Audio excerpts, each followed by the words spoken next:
आज हमारे जो देश हैं, हमारे देश के जो वीर सपूत हैं, एक रियल हीरो होते हैं, एक रियल हीरो होते हैं। लेकिन जो हमारे सामने खड़े हैं कैप्टन बालचंद्र सर, ये रियल हीरो हैं।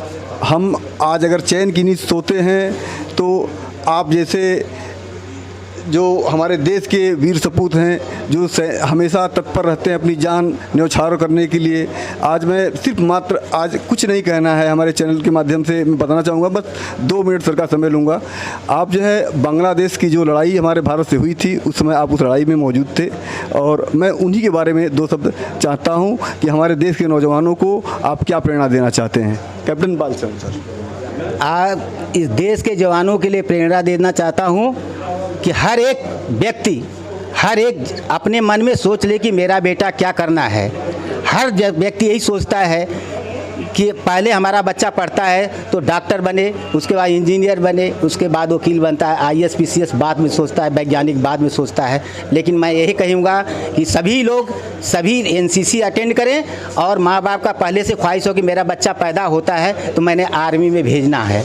और जो आर्मी में जाने का मकसद 2 है, रोटी कपड़ा मकान तो है, लेकिन 24 आवर्स की सर्विस है। बिन भोजन भजन न होई, कितने दिन लड़ सकते हैं हम। जब 62 का वार हुआ था तो हमारे जवान कितने मर गए, दफ़ा हो गए, मर कर गए, भूखे मरे, ये कोई नहीं देखा था।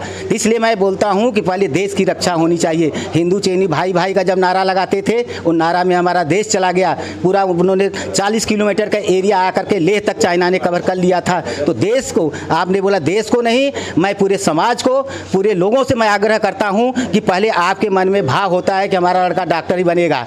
भले हम क्लास में बने या न बने, फिर इंजीनियर, फिर डॉक्टर, फिर IAS PCS DM बनाए, जो कुछ बनाए, लेकिन आपके मन में हो इंजीनियर भी हमारे यहाँ है, वकील भी हमारे यहाँ है, मेडिकल से हमारे यहाँ है, माने ये भी हमारे पढ़े लिखे जा कर के आर्मी में सर्विस करते हैं। लेकिन पहली प्राथमिकता आपकी है कि हमारे जो देश के बच्चे हैं, जो भविष्य है, वो आर्मी अटेंड करें, NCC अटेंड करें। आप देखा है, आपने बगावत किया है, आपके यूनिट ने बगावत किया है। जिसने बगावत करना होता है बगावत नहीं करना। जो जवान जाना चाहते हो उसके काबिल वो बगावत नहीं करते। जब अग्निवीर की हमने भर्ती करना शुरू किया है तो वो बगावत नहीं किए। अभी कोई लाइन में लगने के लिए उनको समय नहीं है। लेकिन जो नहीं करना चाहते वही अब बगावत करते हैं। जो बैठे रहते हैं घर में, दूसरे लोग प्रोपगंडा करके बगावत करते हैं। आप उनकी शान, उनकी आन, उनकी बान में देखिए।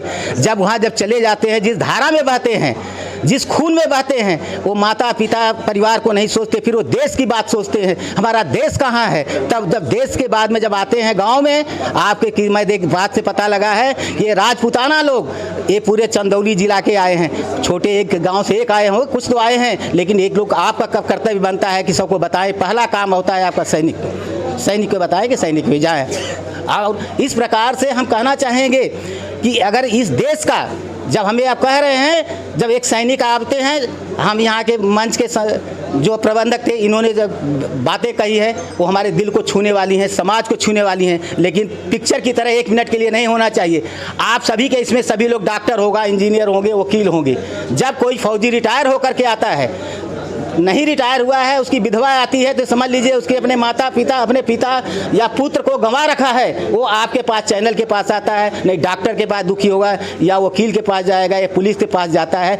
उसका पहला शब्द होता है कि मैं भूतपूर्व सैनिक हूँ। वो क्यों कहने जाएगा मैं भूतपूर्व सैनिक हूँ? मैं इसलिए सोचता है कि मैं भूतपूर्व सैनिक कहूँगा तो आपके प्रति श्रद्धा होगी। आप हमारा काम बिना कहे, बिना ब्याज, बिना सूद, बिना कुछ लेन देन से करेंगे।